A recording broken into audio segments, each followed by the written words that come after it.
Okay, thanks everyone for coming. Next up, we have Ryan Smith from Schneider Geospatial. He will provide information on how to take your land information website from a simple information portal to a snazzy dynamic tool that generates revenue.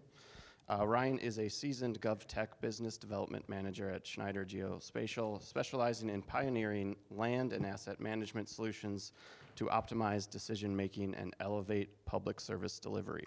His commitment lies in leveraging rich experiences to address the distinct needs of local governments. Take it away, Ryan. Sure, wow.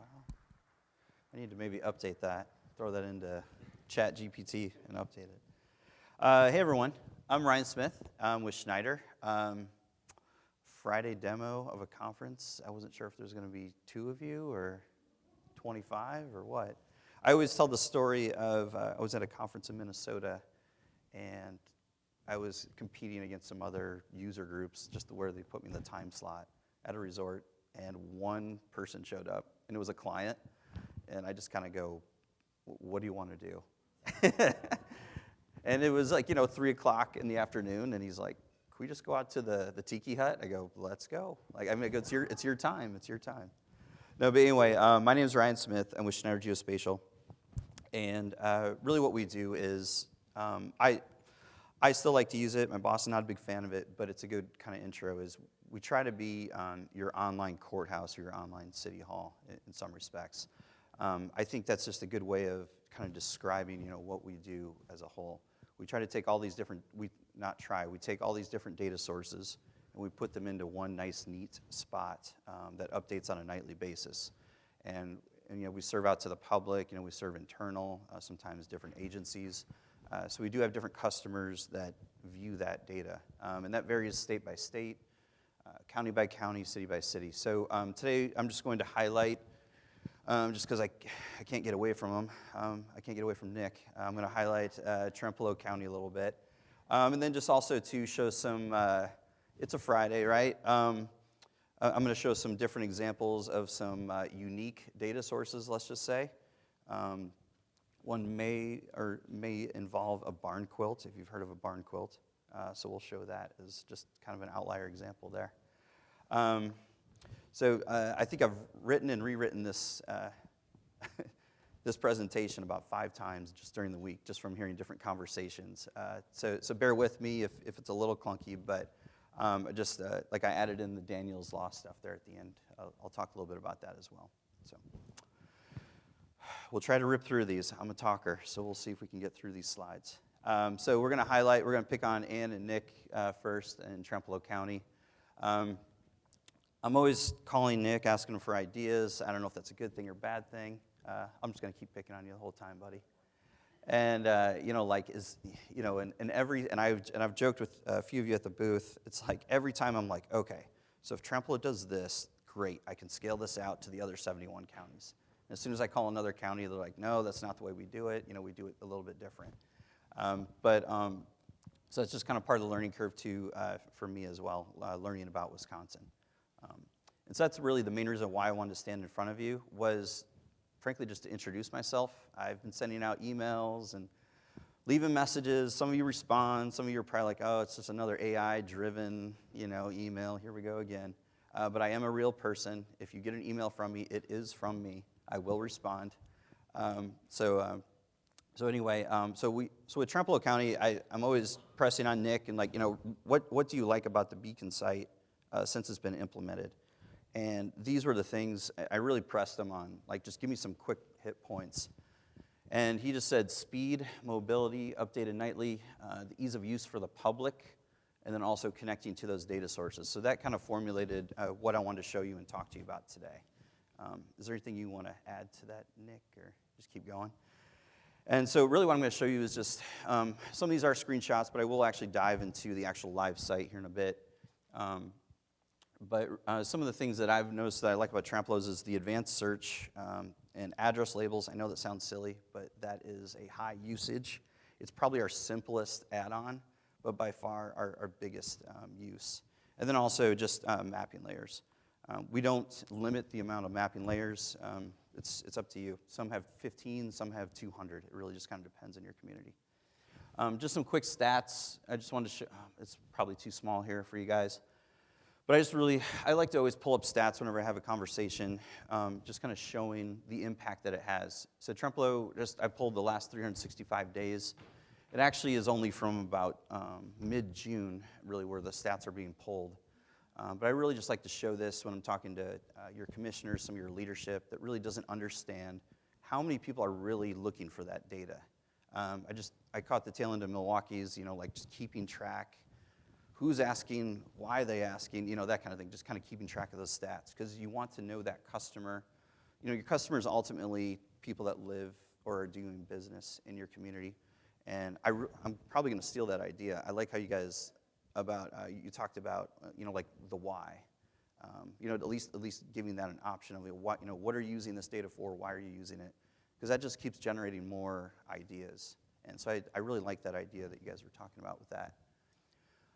But I just like pulling these stats up to show, on average, they're getting 1,500 requests per day in Little Tremplo County. So if you really start to scale that out, when we're starting to work in larger communities like Ramsey County, Minnesota, which is like where St. Paul is, that's usually multiplied by about 100. So it's just, the way I like to equate that 1,500 is that's 1,500 phone calls that Tess and Ann and Nick are not having to take on a daily basis. And that really starts to compound, like seeing that. And really a lot of those are just your power users as well, too. It's your realtors, your bankers, the people that are going to use it every day. And we've even had a few recent examples. I was talking to, Jay from Siler. Sorry, my adult ADD is kicking in here a little bit while I'm on stage. But he was telling me about you guys had the tornado over in, Evansville?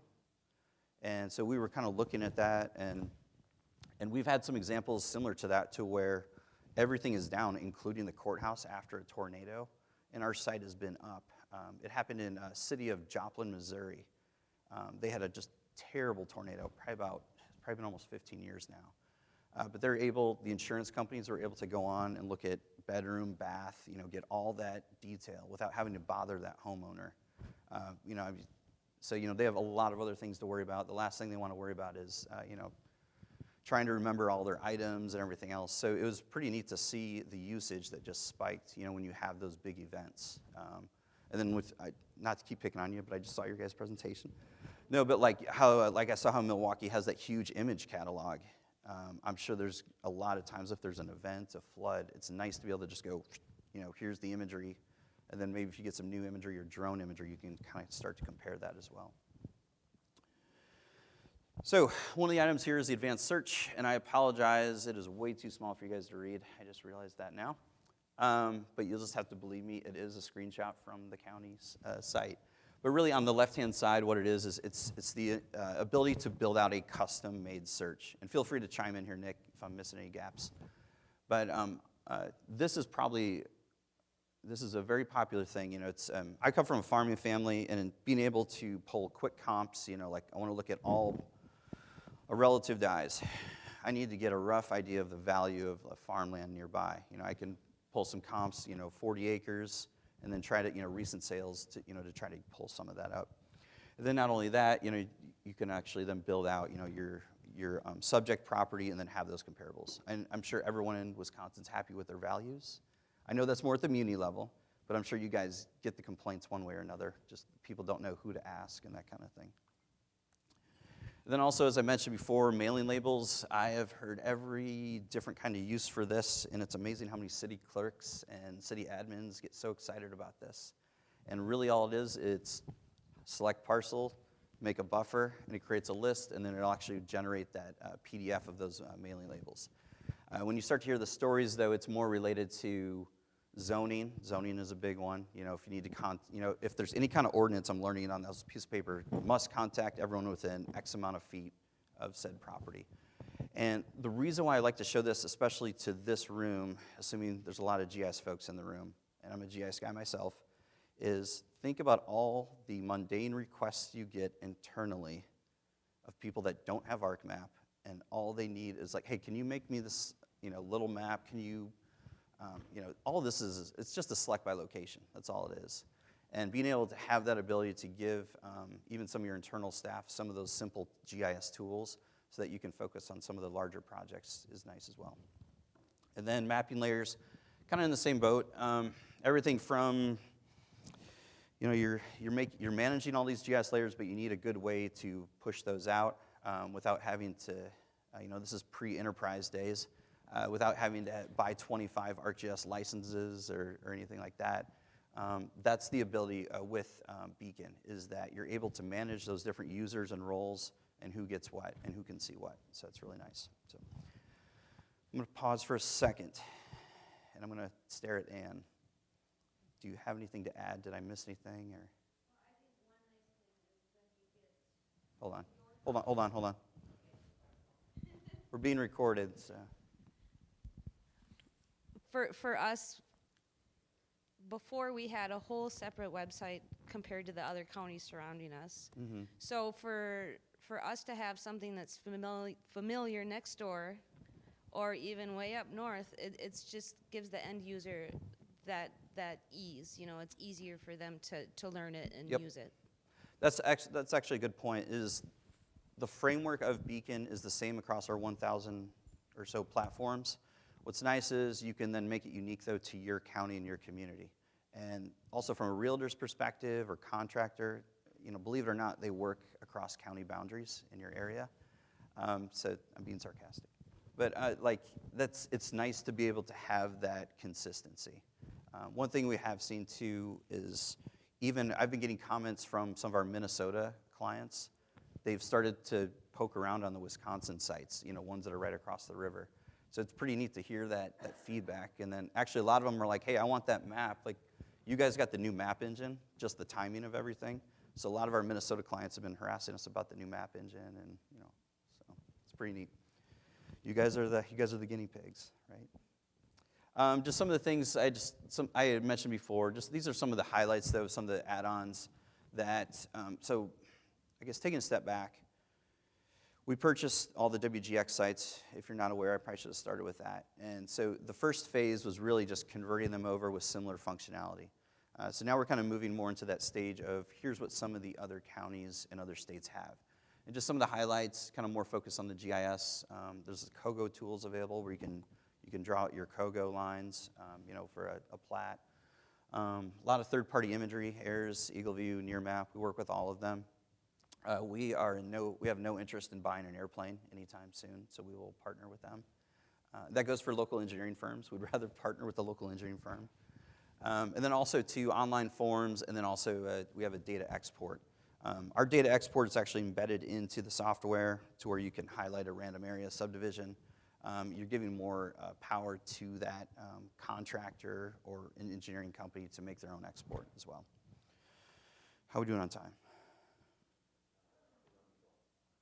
What is it? Oh, man. Okay, I'll slow down. I'll start showing pictures of my kids or something now.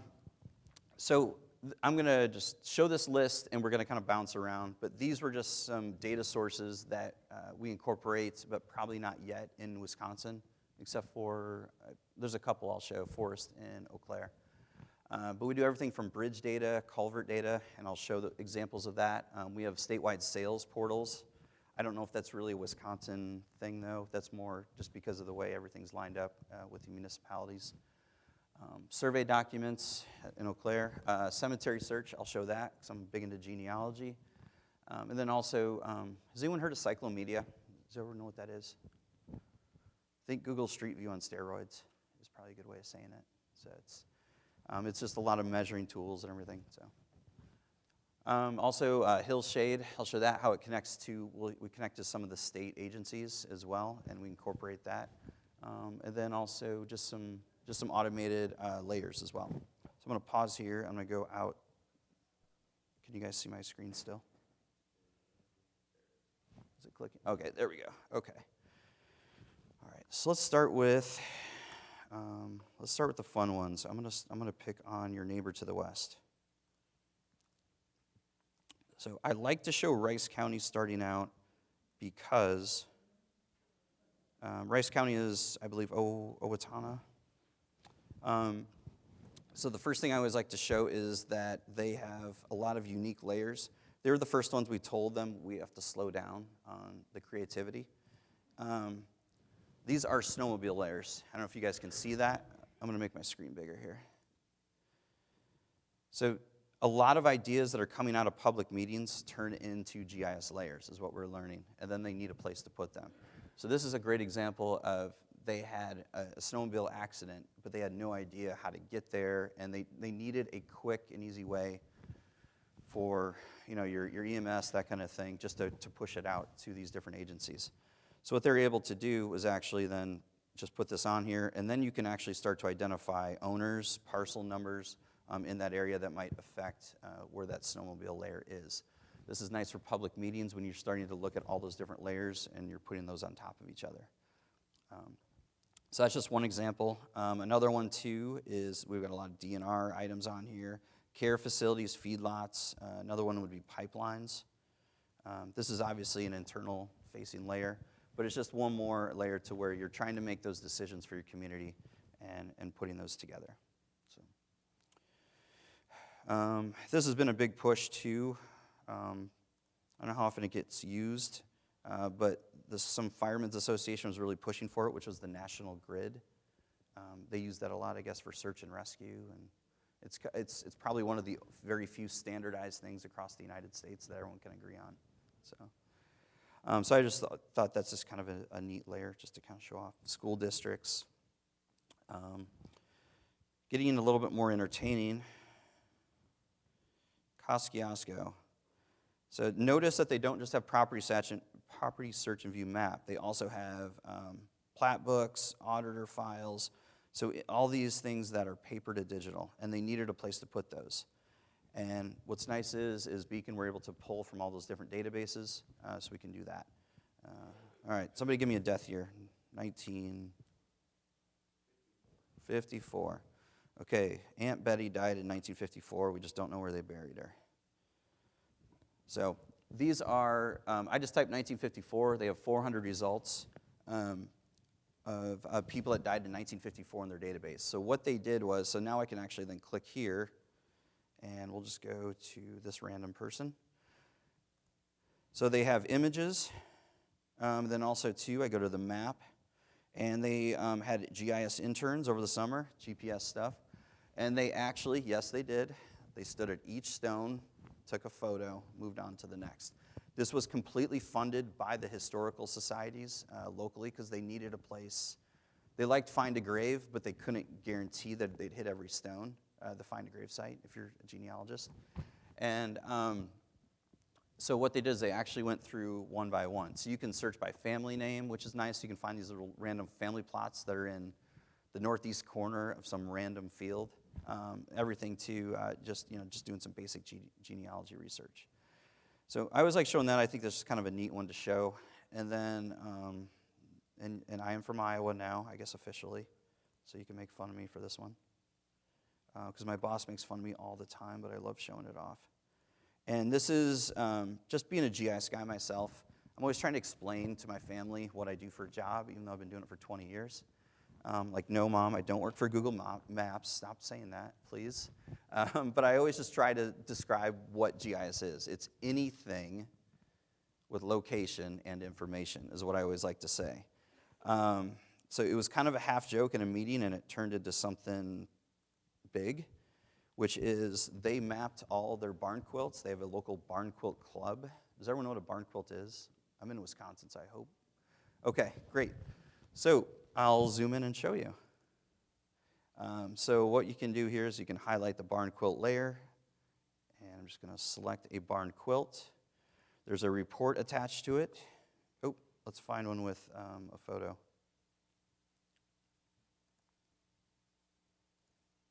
Let's go up here. Try this one. There we go. So that is a barn quilt. So they had a barn quilt club in their community, and they needed a place to just put those for the public. It was a nice goodwill thing. It got more traffic going to the site. Not only that, I was working with Eagleview a little bit, the imagery company, and so they also were like, well, hey, let's get involved as well. So I did a demo for their club, and they can now actually look and see, using oblique imagery, they can see where that's located. And then they took it one step further, of course, those barn quilters. And they're like, well, hey, we have these different routes and everything. Is that something that you can do? So we actually created routes for them, so for each Sunday drive, so they can actually plan out their routes. I don't expect you guys to start coming to me and saying, yeah, we want a barn quilt layer too. But it's just more, I like showing items that are just not parcels, just showing the different ideas and different things that you can do with this. How are we doing on time? Okay. Let me go back to my list here and see what else I was going to maybe show you guys. Let's see, cemeteries, Eagle View. Oh yeah, hill shade. That's what I wanted to show you. Shoot. We have a lot of state people here, so that's what I wanted to show.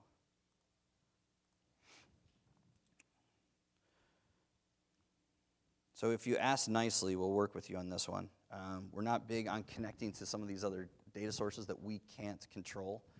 But for this one specifically, we thought it would be beneficial. So I'm going to turn this off. So you guys probably know more about what this is than I do. I'll be the first to tell you.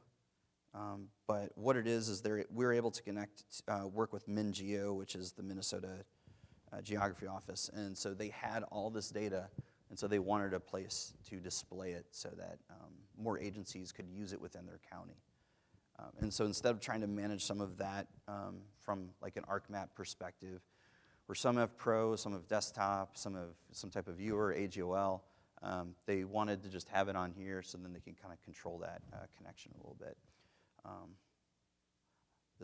don't know if this is really a sexy photo, but it's just more just kind of showing you what you can do with it. I believe they had some big LiDAR project related to that. So I'll leave you with one more thing, which is we also, I know this might not be the audience, but in a lot of other states, a lot of the building information, bedrooms, bath, all that, is actually controlled at the county level, and we're actually able to connect into that. And what was happening is a lot of GIS folks were trying to build these quote-unquote dynamic layers, pulling different items from these different databases, sales, whatever it might be, permits.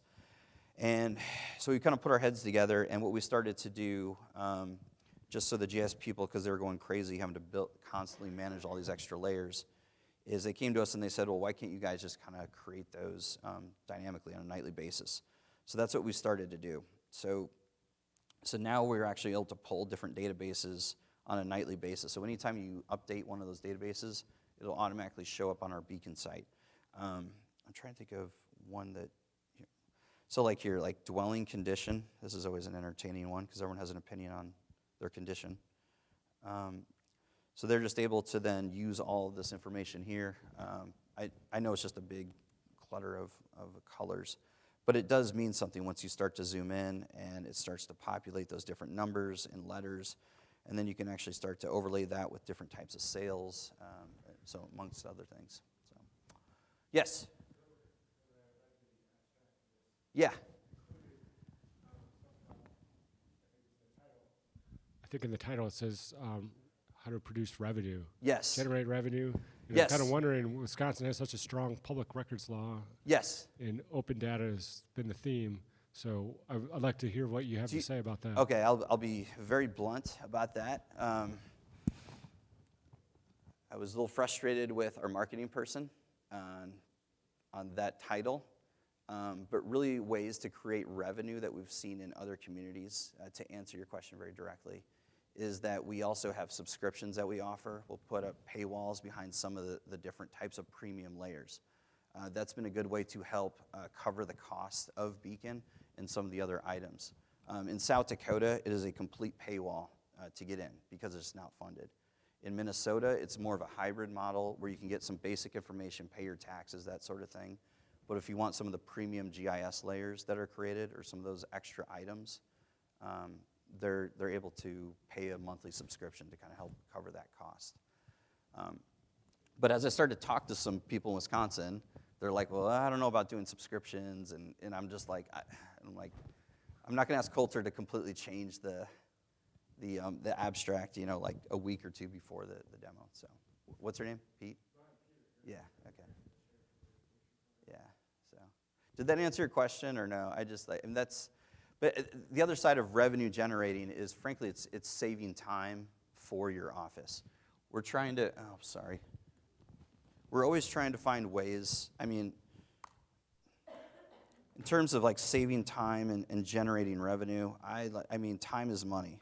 And the less time that you are spending taking care of mundane requests, repetitive requests from the same power users, I feel that is a good way of describing of generating revenue for your county, for your community. Just getting rid of some of those, repetitive type items. So keep going. Okay. Yeah. Let's have a To conversation. that point, open data has reduced the time it takes for other government agencies to access the data and download it, as well as private users. So what I feel like we've accomplished with making a lot of this data free and integrated, at least with the statewide parcel map, is that it just eliminates the hassle factor. That's kind of hard to quantify, but we hear that consistently throughout the feedback. And but on the flip side, we've been asked, or we get asked occasionally, well, if you're struggling to fund the operations, why aren't you monetizing, running it like a business, all that kind of stuff? And I kind of get that point, and I get your point with the premium layers, because that's basically what Onyx Hunting app is doing. They're taking our base layer, they're adding value, they're marketing. People are paying a subscription because they want it. I do a webinar for Onyx once a year. Okay. For their users. So I do, hunters use our site all the time. They're sitting in the tree stand and they're like, I shot a deer, it went running this way. Where's the parcel lines? Who owns said property, that I'm about to enter? So I didn't mean to interrupt you, but yeah, it's we're finding out that we're becoming what we try to do is take all that data, kind of what you guys are doing, and crunch it together, and see where we can help out in different ways. So every state, every county is a little bit different. I'll close really fast, and I wish I would have spent more time on it, but that's okay. I drew these slides up at the last second anyway, so it doesn't matter. Okay, I'm just going to talk very briefly, and I'd be more than happy to answer your questions later or privately on this. This has been a topic of discussion. I had multiple people tell me you should probably leave early and get to this meeting at 2 o'clock on a Tuesday. I live 7 hours away. So instead of cruising into Green Bay at 5 o'clock, I came here at 2 o'clock on Tuesday. My wife was not happy leaving the house at like 5:30 in the morning, but woke up the dog, the kids, the whole thing. But really what I just wanted to talk about is a lot of companies, I can't speak for everyone except for our own, we already have suppression tools in place for you today. All you have to do is you just go in. There's even like a list. I pulled up Eau Claire. Hopefully, I don't know when's in Eau Claire, but they don't have anyone on their suppression list currently. But just took a quick screenshot. But all you do but you can manage that list within some of the admin tools within Beacon. And it's very simple to toggle. We don't decide for you how you decide to use it. Here's the tool. You can define how you want to use that tool. Commonly it's judges, police, safe at home, those type of items. And it does get used in a lot of various ways. It's even been used for equivalent to LIOs, assessors in Iowa, where you have some sovereign citizens that don't like that they have to pay taxes, but they have no problem owning property. And so where they've had to suppress their own property, at least temporarily, until things kind of calm down. So there's a lot of different ways that you can use that tool. I'd be more than happy to discuss anything with you about that on a one-on-one. I know you guys are kind of working through that, and be more than happy to. Yeah, go ahead. Picking on me, man. So you're not sweating this law then? Do you think that at the county level, you can provide the services at the county level to eliminate the names that need to be eliminated from public view, as well as perhaps the addresses? 100%. Okay. Yep. That's why I was a little frustrated listening to some of the discussion, because I'm like, guys, this is already going on in 40 other states. Like, we're okay. But the reality is we can't do a lot of that historical stuff, but off our site itself, we can suppress that name specifically. So. Right. Yeah, it's a little bit different with statewide files. Oh, yeah. Well, that's I get your point. So good to hear. Have fun with that with the statewide. All right, and I pulled this up just to show, hey, you know, I have this, I just didn't wear it. That's all. I brought my hat, and then I'm like, oh. And then I see people dressed up, I'm like, shoot, I should have brought it. So anyway, thanks for your time, guys.